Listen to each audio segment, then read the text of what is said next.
More than half of the suspects detained following the gruesome murder of late Major Mahama have been let go. Today, 8 more were discharged because prosecutors said they had no evidence to put them on trial or charge them. But discharged suspects are not going away quietly. They intend to seek compensation for being in custody for months for no crime committed. If the suspects are awarded compensation for their trouble, it's because it will cost taxpayers some considerable amount of money. After all these months and the possible compensation to be paid to suspects wrongfully detained, do you think that the state's prosecutors are handling the case well?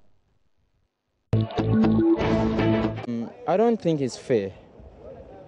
I don't think it's fair. Once they are suspects and at least there is a little bit of truth in what they did.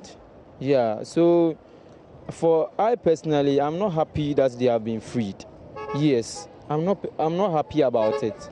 So I'm saying the state is not being fair about it because it's going to promote more crime. They claim they are the law. So if they are saying they have no evidence, it's up to them. I eventually knew something like this would come up, because there have been instances whereby people get arrested and then they let go and then blah, blah.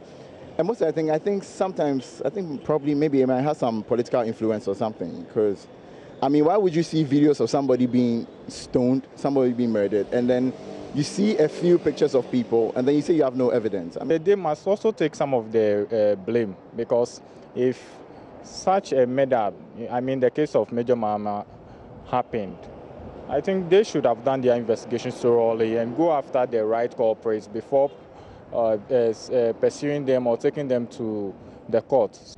Well, the whole thing now is at first we were made to believe that the suspects, those who were involved in Major Mahama's case, were the actual culprits. But now I'm confused. And that is Ghana for you. Just like the police case, they leaked this, and it's just the same thing.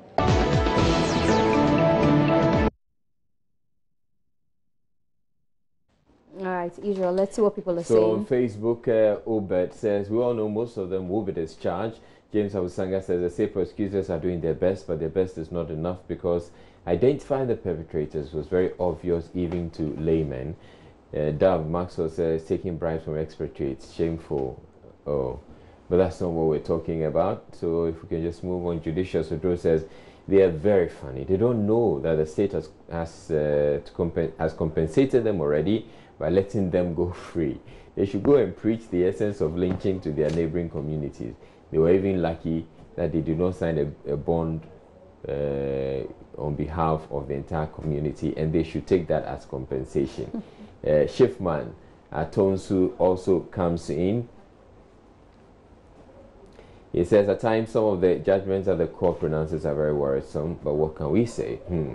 We can only respect the judgment and uphold our laws.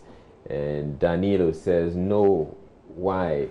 God, help we the people of Ghana. Since these 8 people are discharged, I think that they will do this to the rest 40. Okay, your post is not quite clear.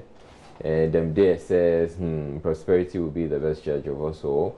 Edward Miller says, I think the state prosecutors are handling it well. Cases like these need much investigations. And Michael Akako says, this shows that this country is under threat. And Ben Full says, interesting times ahead. God save Ghana.